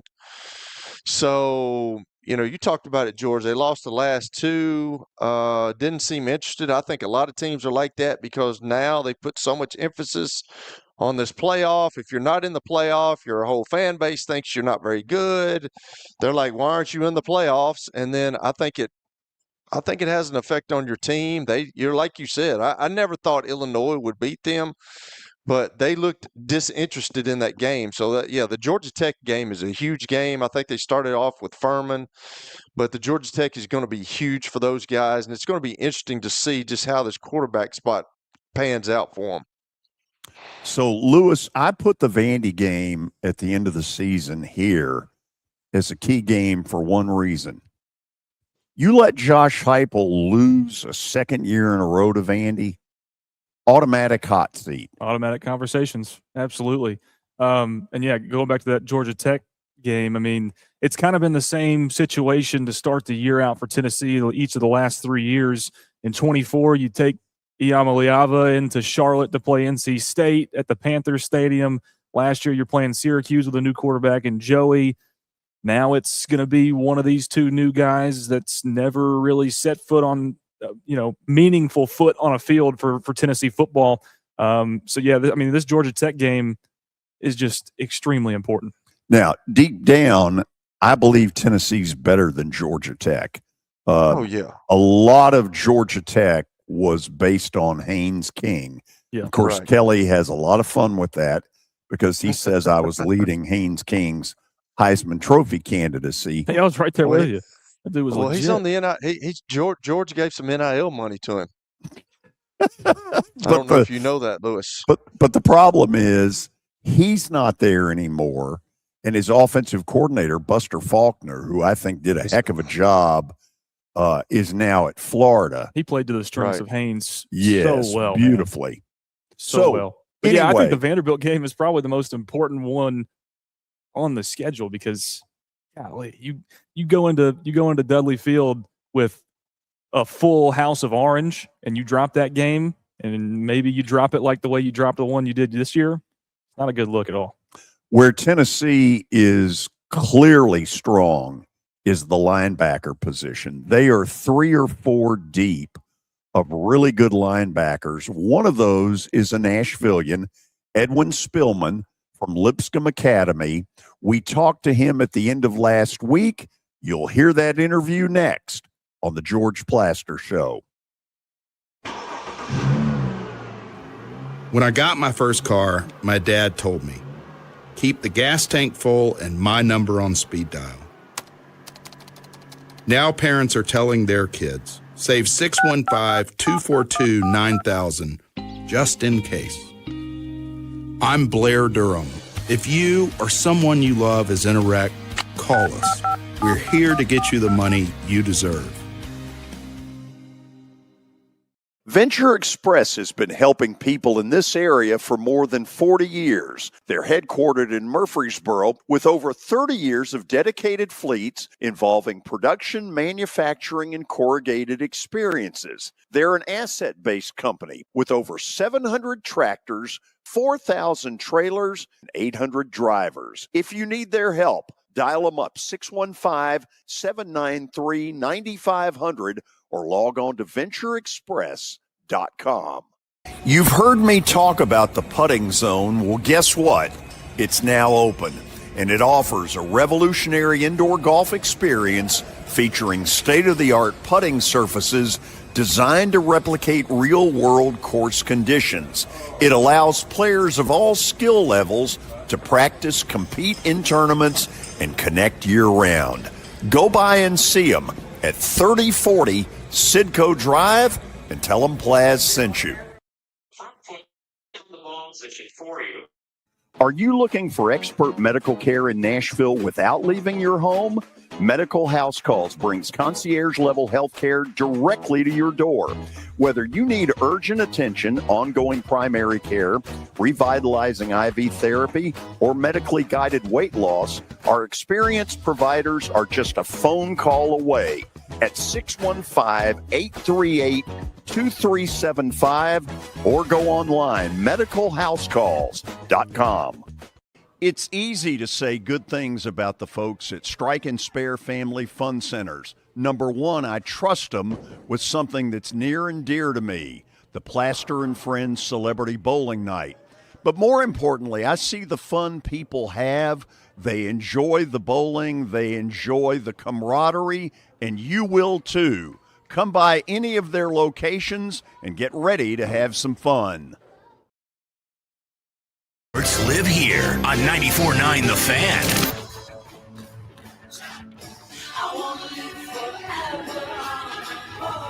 Okay, we're about to hear from Tennessee linebacker Edwin Spillman. When I first heard him talk, I was like, dadgum, this guy has a broadcast voice. You'll probably feel the same way, so let's tune in and listen. Welcome all of you back to our continuing coverage of SEC Football Media Days in Tampa. We are joined by Tennessee linebacker Edwin Spillman. If the name sounds familiar, it should. He went to Lipscomb Academy, all kinds of honors, a two-time academic All-SEC. He is the Vols' leading returning tackler. So to say the least, we're thrilled to have him on. Edwin, how you doing? Great. I'm very blessed and honored to speak here with you today. Well, thank you. The honor is ours. Kind of tell us how you ended up at Tennessee from Lipscomb Academy. Coming out of high school, I went to Lipscomb Academy. Tennessee was ultimately the best decision for me and my family. I had my older brother, Nate, here playing here, and just the great coaching staff and the great resources that were provided at Tennessee, just being able to go and leave a legacy, do something been done before. Those were part of the reasons why I chose Tennessee over their schools. You are part of a linebacking core there that is obviously one of the two or three biggest strengths of that team. Talk to me about some of your fellow linebackers and you who have made it such a strength. Yes, sir. Just like defenses, it starts with the linebackers and then D-line and all the way to the safeties and corners.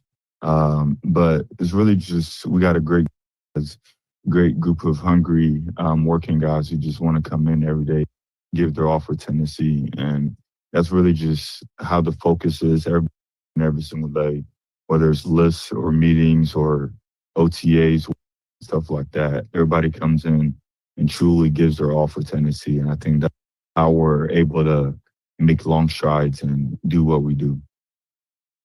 So tell me this. Obviously, I'm sure you'd love to play football as long as you can, but with that academic record that you've got, if it's not football, what would you like to do when football's over?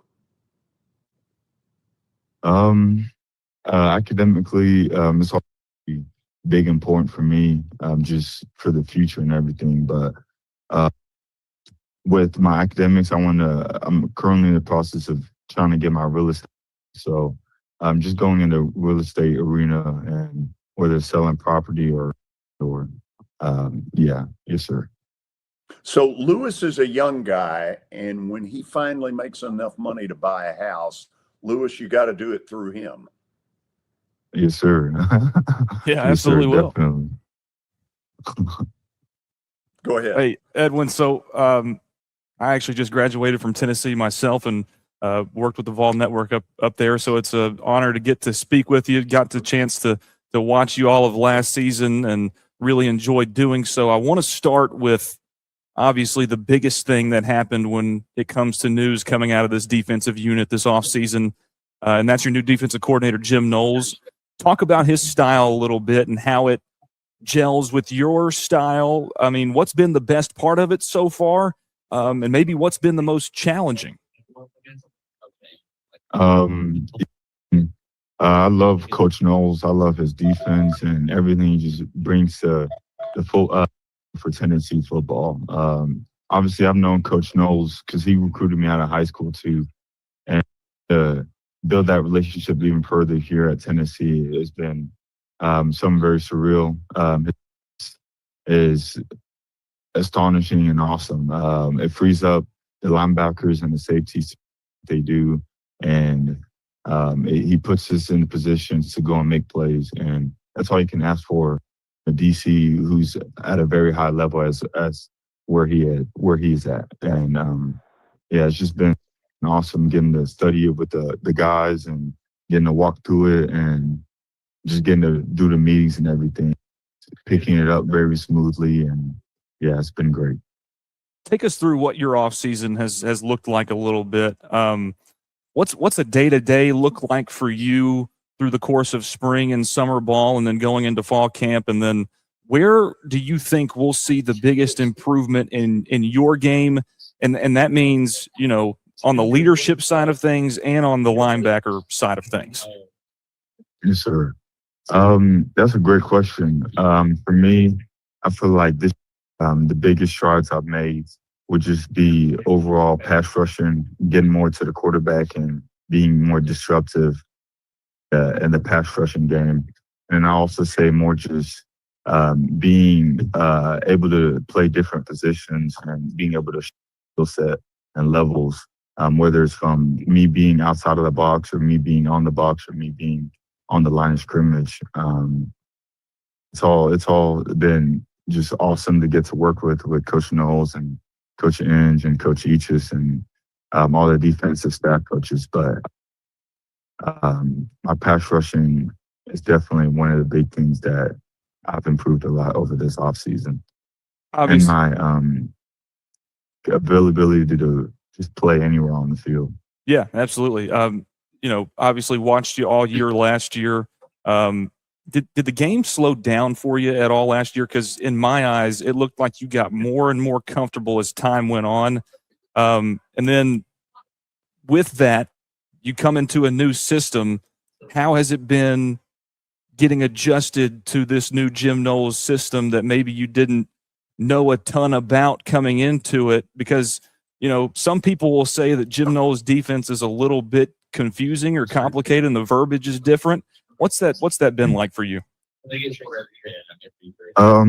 Yeah, like you said, it's obviously like an NFL top tier defense, but the coaches and the way we've been installing and the way they teach is just, it make it very simple on us to understand what's going on and why we do certain things and what we're trying to accomplish on every single certain down. And just having that on the back, you know what I'm saying, having Coach Knowles just showing us how he wants us to run things and how he wants things to look.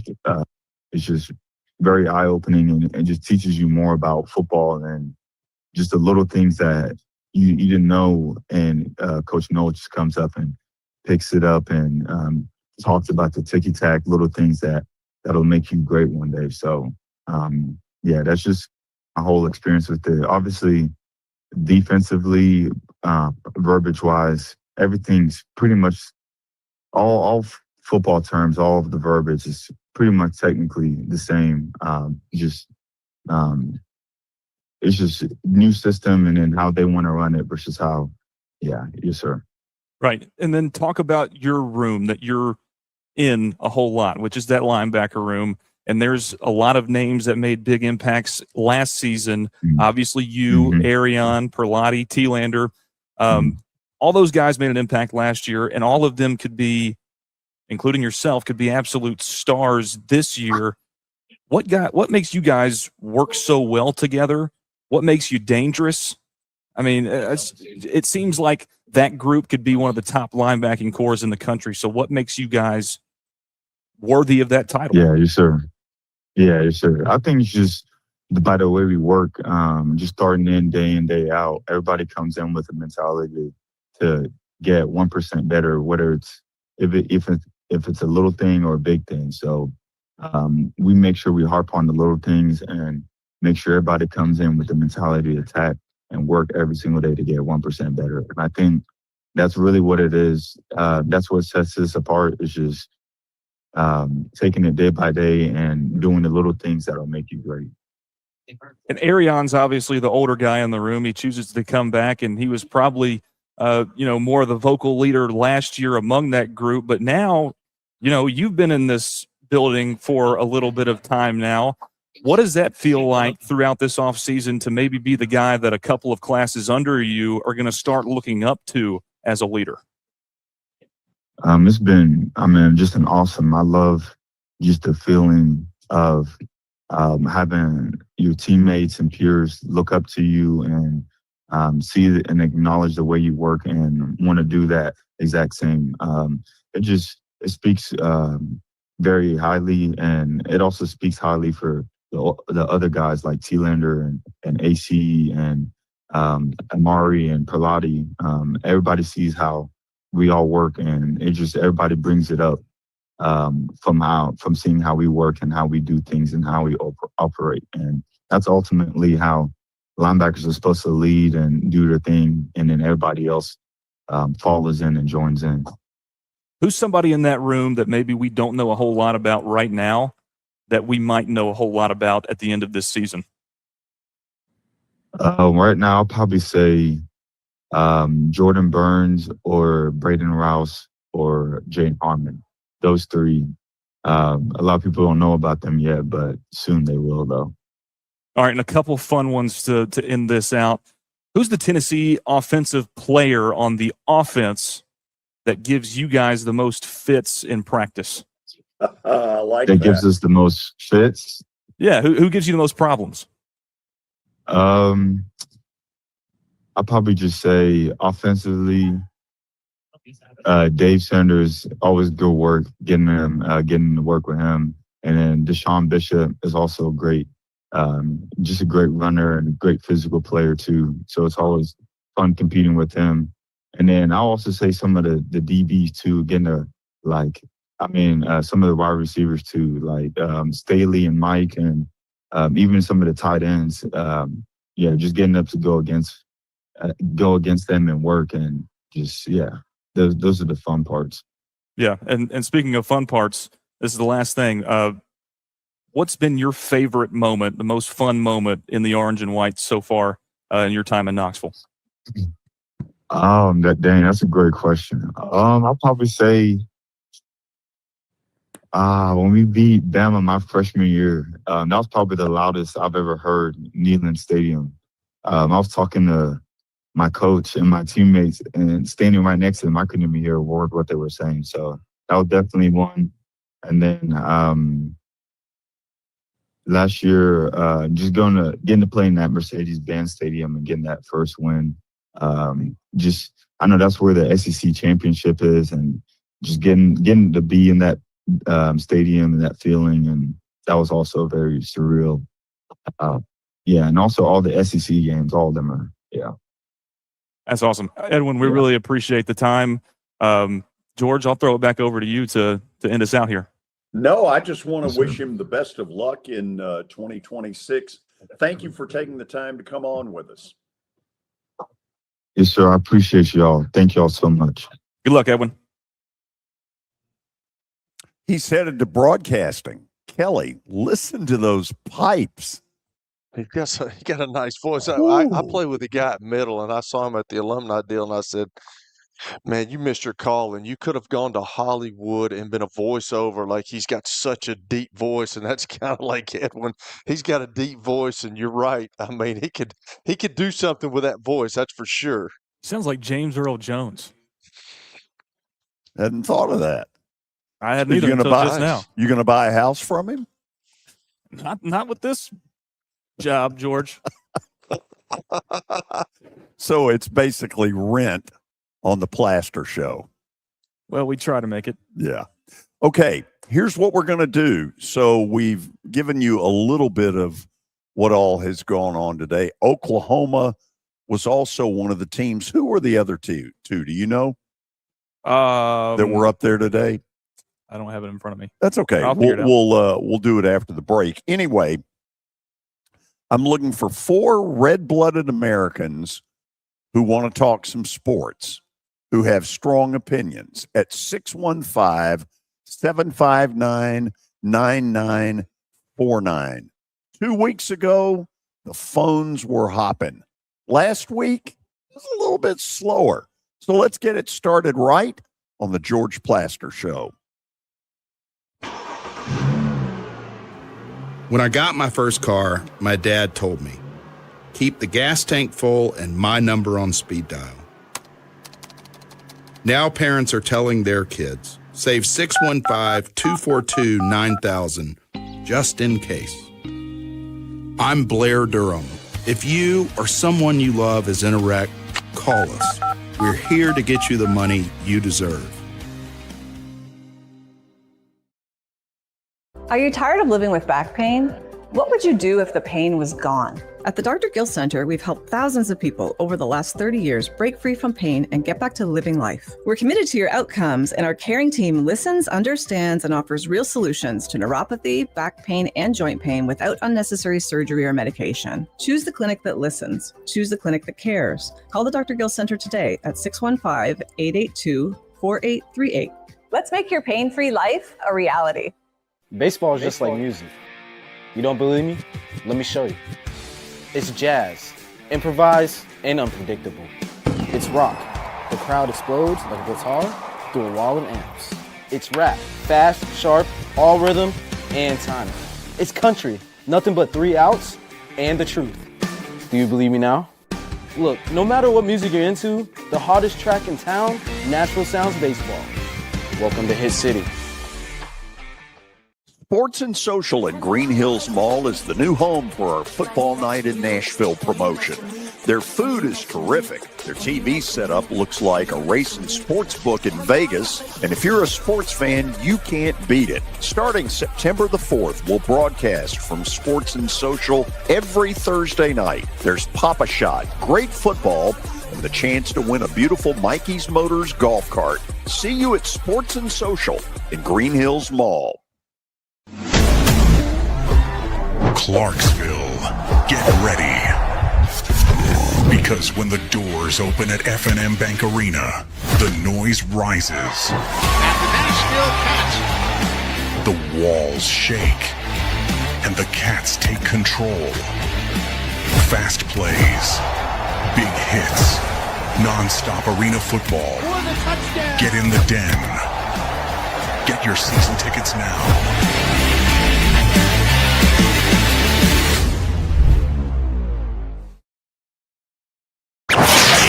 George Plaster Show. Your sports live here on 94.9 The Fan.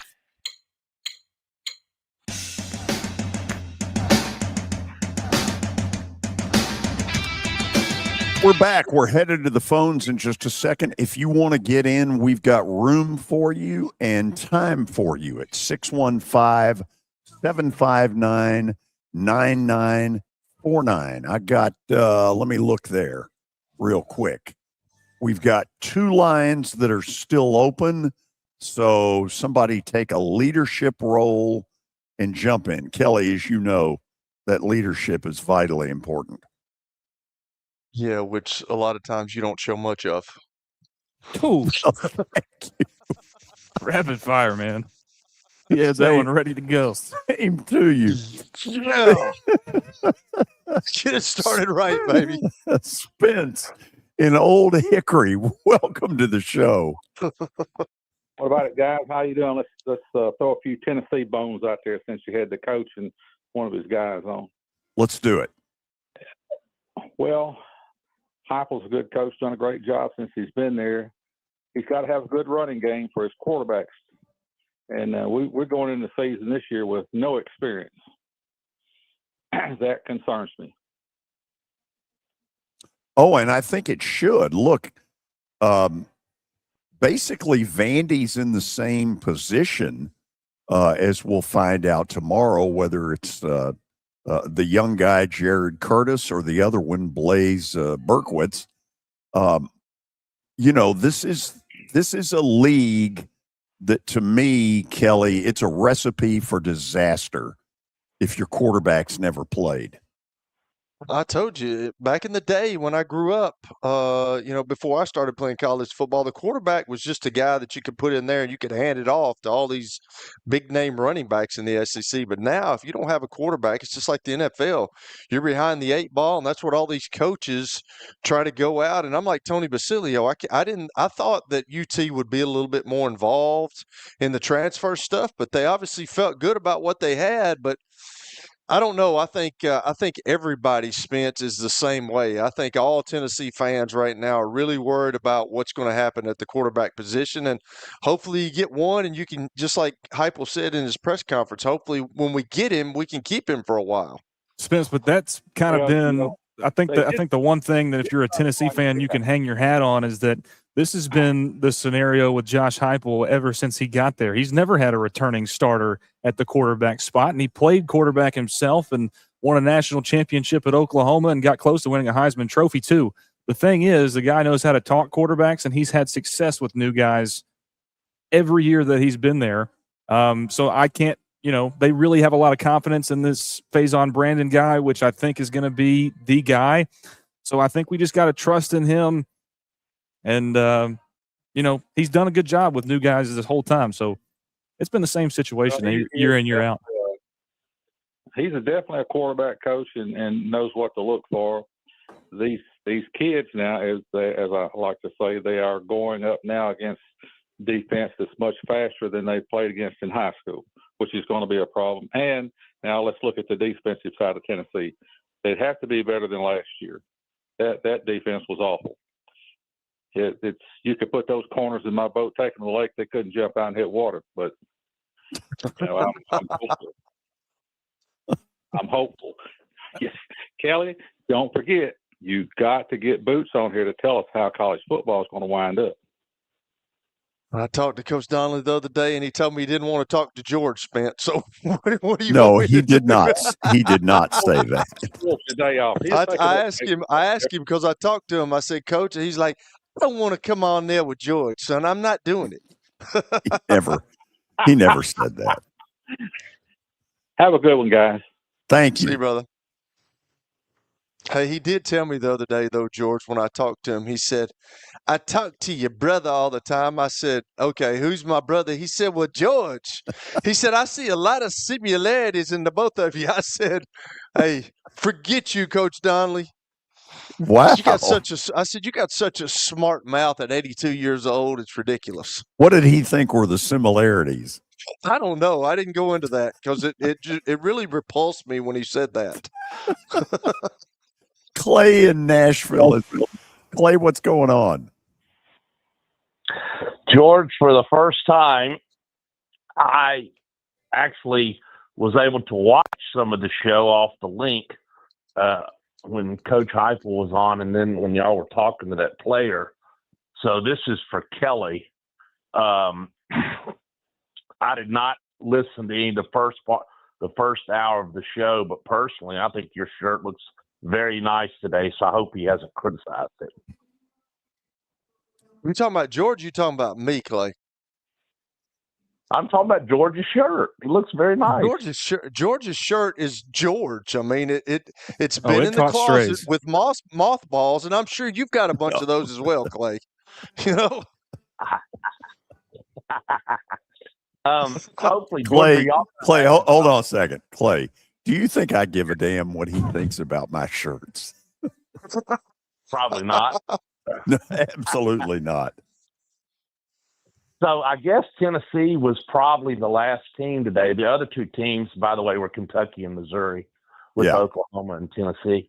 But so I think Vandy is last tomorrow. So are y'all going to hopefully have Coach Lee's comments to the media on the show tomorrow?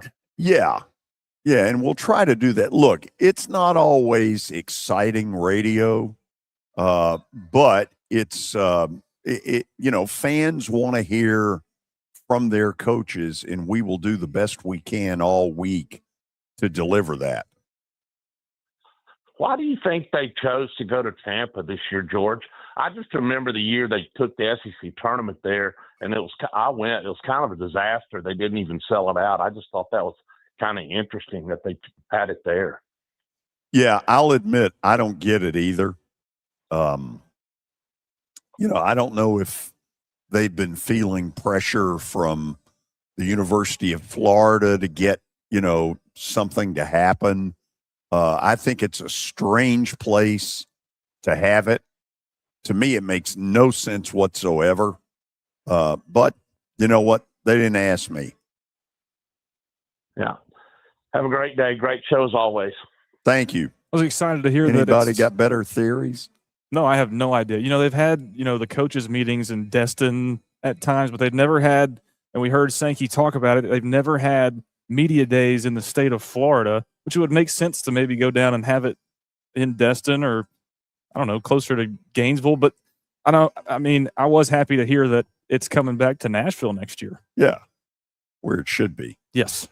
Tampa seems like another world, though. I'm like y'all. Like, it doesn't seem part of the SEC, footprint. Like, Destin kind of does, but then you get to Tampa, and Tampa just seems like it's in Africa or somewhere. It just doesn't make sense. It truly doesn't. I mean, that's the way it feels to me. It doesn't make what sense. I'm saying? Like, it's Tampa not is an in SEC. Africa. Well, I'm just saying it's not, but you know what I'm talking about. Yeah. It's just so far away, it just doesn't feel right. Like Tampa, part of the SEC, that's like the ACC. Like, I don't know, but Destin seems more like the SEC footprint than Tampa. Terry in McMinnville. By the way, I got a line or two open, 615-759-9949.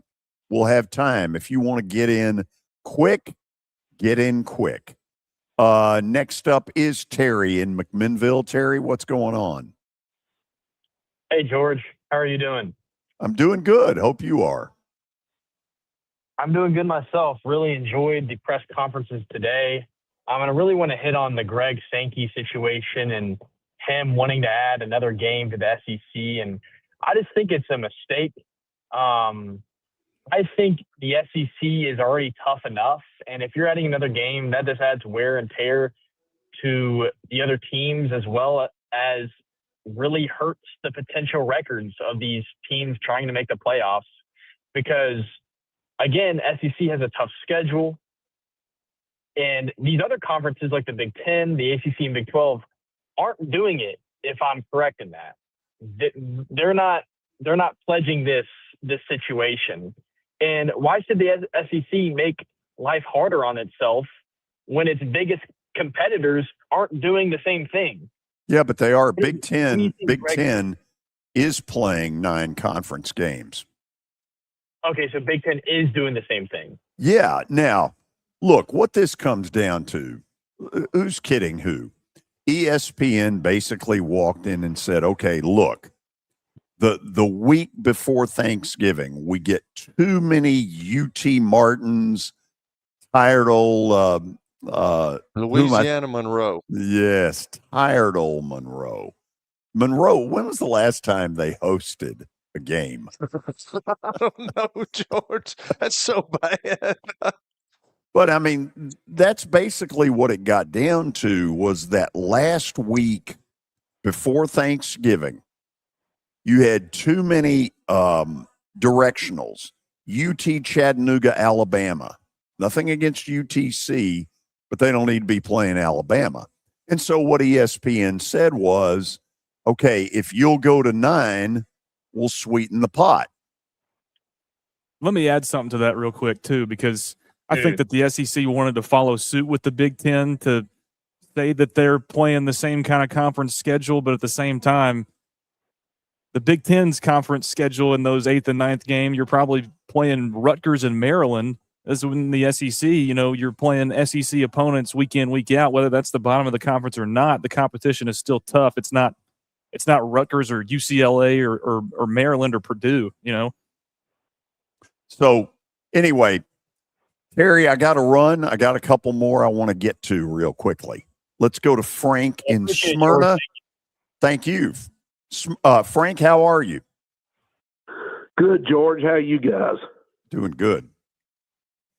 All right. Well, I think I spent a lot of time in the Tampa Bay area, living down there part time, and I found out when during the ReliaQuest Bowl from a couple of friends that work at one of those hotels where they're hosting the SEC Media Days that it was coming, and I looked at them and I said, "Good Lord, why?" And he goes, "Well," he said, "good question. I guess they figure it won't be a huge circus here because this is not really – I mean, they even said it's not really an SEC football town. It's more Florida State, Miami, University of South Florida. I mean, they're really good. South Florida's really good most years, and they can't sell out games. It's just not Tampa's just an odd place to have it. The SEC just – that doesn't need to be going there. It needs to be in Atlanta or Nashville. That's just the bottom line for me. And I love Tampa. Don't get me wrong; it's a great city. Maybe not so much this time of year, but and the hotels where they're having it, the JW Marriott and the Tampa Marriott Water Street. Those are just really, really nice hotels. Great facilities there. It's just.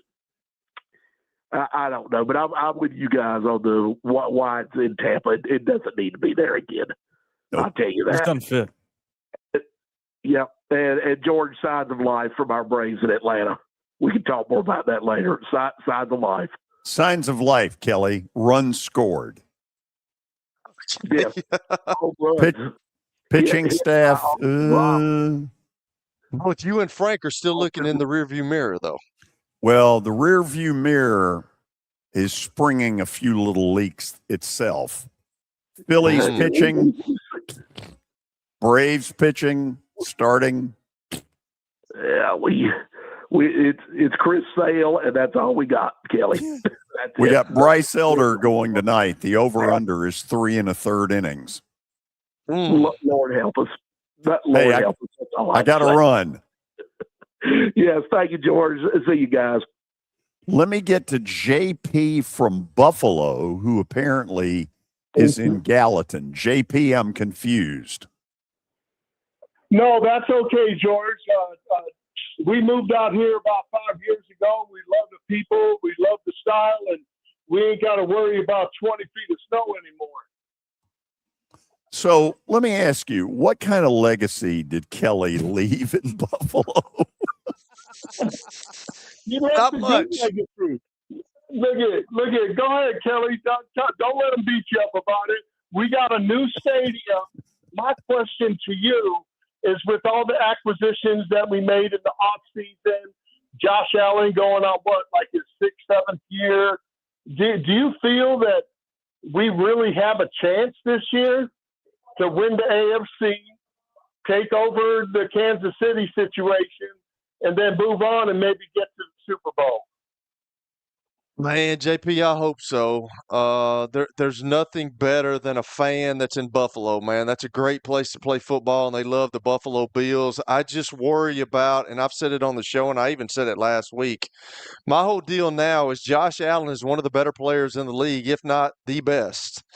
And I just feel those 4 Super Bowls that Buffalo went to with Jim Kelly and all the boys back in the day, there's so much pressure now mounting on Josh Allen, and I think it's starting to affect him a little bit. I hope I'm wrong, but I think he feels that pressure, and I don't think the fans are probably putting that on him.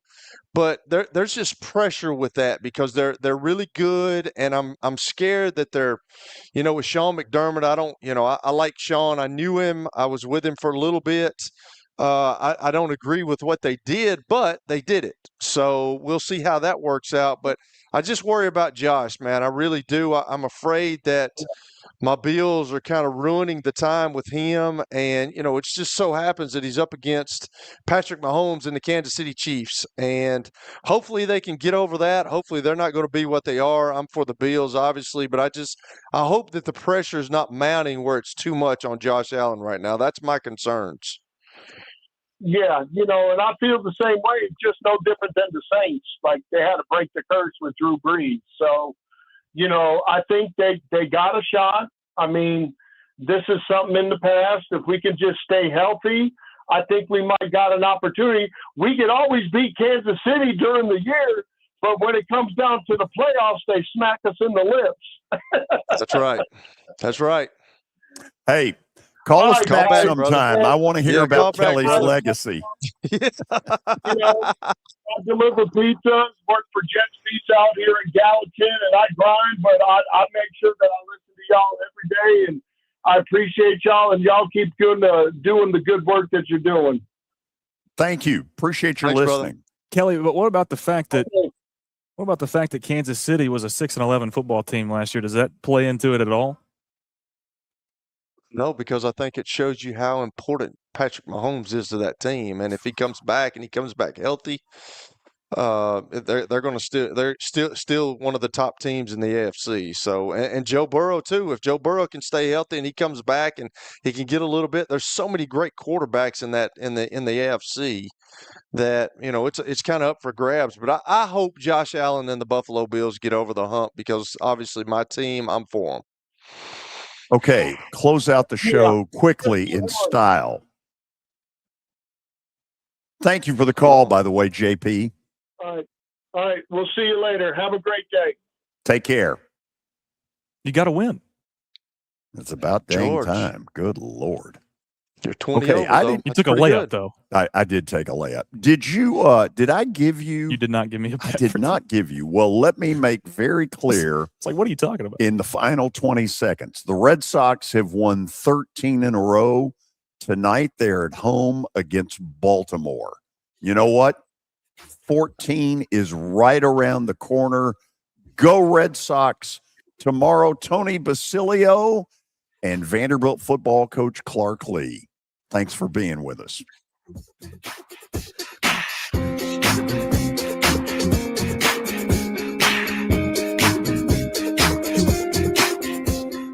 The International Brotherhood of Electrical Workers, Local 429, has a path to a dignified career. Are you a skilled electrician or lineman? Tired of dead-end, low-paying jobs? Local 429 is accepting applications for highly skilled electricians.